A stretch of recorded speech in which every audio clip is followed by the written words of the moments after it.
पाकिस्तान ये गया 13 या 14 में। इसका मैं देख रहा था टीवी चैनल वाले, वो कह रहे थे कि इसका ब्रेन वॉश किया गया, इसको ट्रेनिंग दी गई। तो 13 या 14 में इसका ब्रेन वॉश किया गया था, तो 13 से 14 अब असर अब 22 में आके हुआ। तो इस किस्म की जो मीडिया जिस किस्म की हरकतें कर रही है, ये हमारे देश के लिए बहुत घातक है। और जिस किस्म के उन्होंने हथियार लहराए, मैं तो हैरत करता हूँ कि ये हथियार कहाँ से आए इनके पास। मैंने पहली बार इस किस्म के हथियार देखे हैं। तो इसके पीछे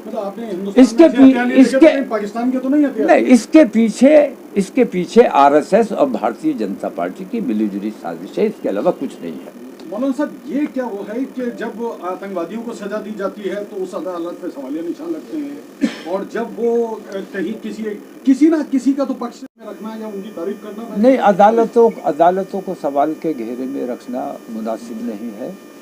अदालतों पर सवाल तब उठते हैं जब सत्ता के दबाव में कोई फैसला होता है। उदयपुर की जो घटना हुई, मैंने पहले दिन, आप लोगों को याद होगा, मैंने पहले दिन ये बात कही थी कि मुझे शुबा है कि इसके पीछे कहीं ना कहीं आरएसएस और भारतीय जनता पार्टी का हाथ है, क्योंकि राजस्थान के चुनाव सर पे आ गए हैं। अब तो पाकिस्तान का हाथ निकला है ना? नहीं, पाकिस्तान का हाथ तो आप लोगों के चैनल निकाल रहे हैं। सरासर गलत बात है, सरासर बेईमानी की बात है। आरएसएस से उनके कनेक्शन साबित हो चुके। भारतीय जनता पार्टी के सदर ने इस बात को मान लिया कि वो हमारा आदमी,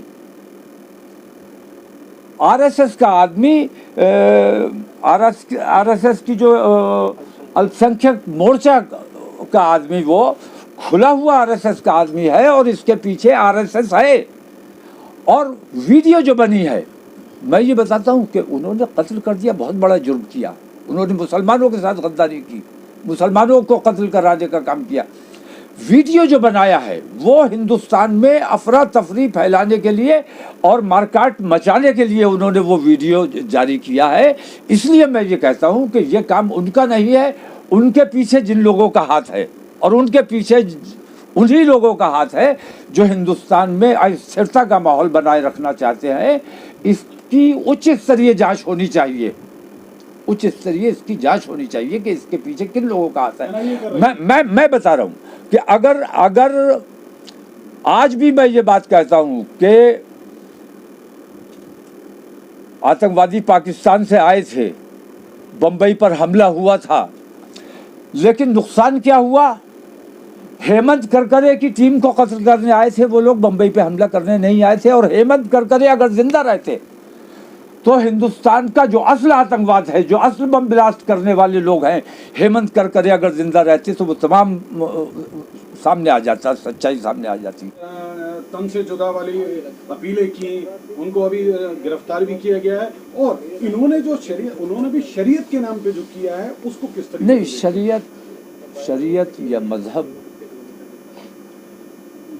इस किस्म की तालीम नहीं देता है।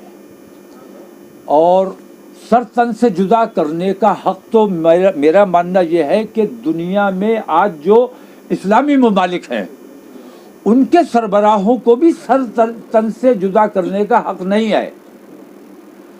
अदलिया है, फैसला होगा। और मैं कहता हूँ सर तन से जुदा करने का यहाँ नरेंद्र मोदी को इख्तियार नहीं है, जबकि सबसे बड़े हाकिम है वो। हाकिम को इख्तियार होता है, हाकिम वक्त को इख्तियार होता है। हाकिम वक्त वो सुप्रीम कोर्ट हो सकता है। तो सर तन से जुदा करने का तो कहीं कोई मतलब बनता ही नहीं है।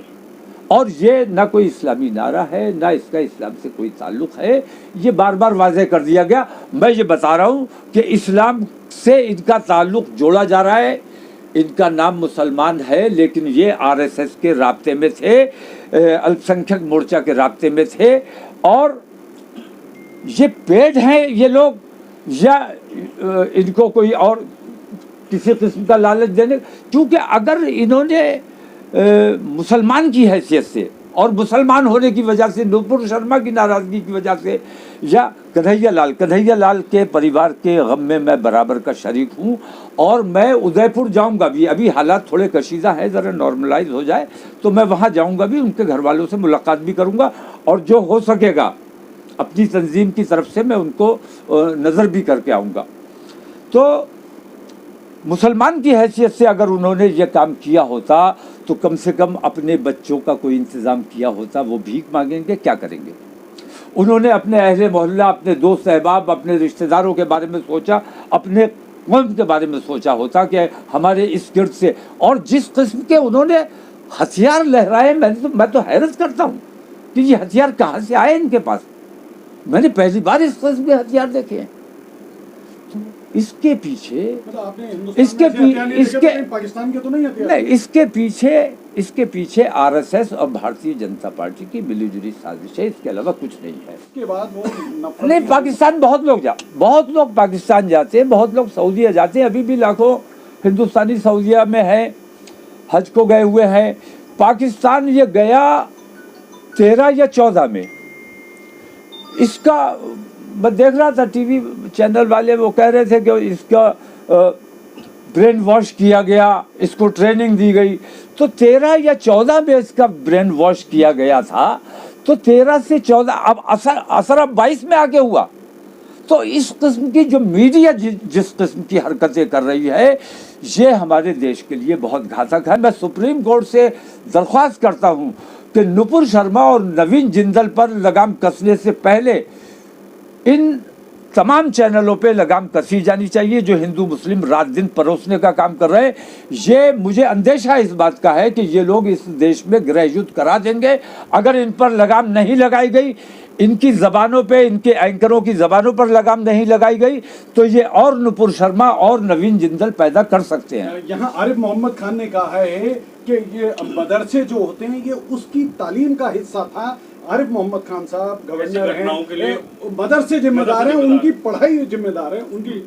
आरिफ मोहम्मद खान बहुत काबिल शख्सियत है, हमारे दोस्त है और मैं उनकी बहुत इज्जत भी करता हूँ। लेकिन उनसे इतना सवाल ज़रूर करना चाहूँगा कि ये उन्होंने पाकिस्तानी मदरसों का जिक्र किया है या हिंदुस्तानी मदरसों का जिक्र किया है। हिंदुस्तानी मदरसों का अगर जिक्र किया है तो किसी एक मदरसे के बारे में वो बताएं। उनकी काबिलियत, उनकी शख्सियत अपनी जगह, लेकिन इस मामले में मैं समझता हूँ कि हिंदुस्तान के मदारिस इस्लामिया जितने भी हैं वहाँ सिर्फ प्यार, मोहब्बत और हम आहंगी का पैगाम दिया जाता है। आतंकवाद और दहशतगर्दी और इस किस्म की चीज़ों का कहीं जिक्र नहीं होता। अल्लाह रसूल की बात होती है। अगर अल्लाह रसूल की बात आरिफ मोहम्मद खां को लगता है कि ये आतंकवाद है तो हर मदरसे में आतंकवाद होता है। वरना किसी एक मदरसे की को चिन्हित करके बताएं कि किस मदरसे में आतंकवाद पढ़ाया जाता है। हम उस मदरसे की तहकीक करते हैं, हम बताते हैं कि किस मदरसे ने क्या किया है। तमाम मदारिस इस्लामिया जो हैं वो मज़हब की तालीम देते हैं और दीन का काम करते हैं, अल्लाह रसूल की बात करते हैं।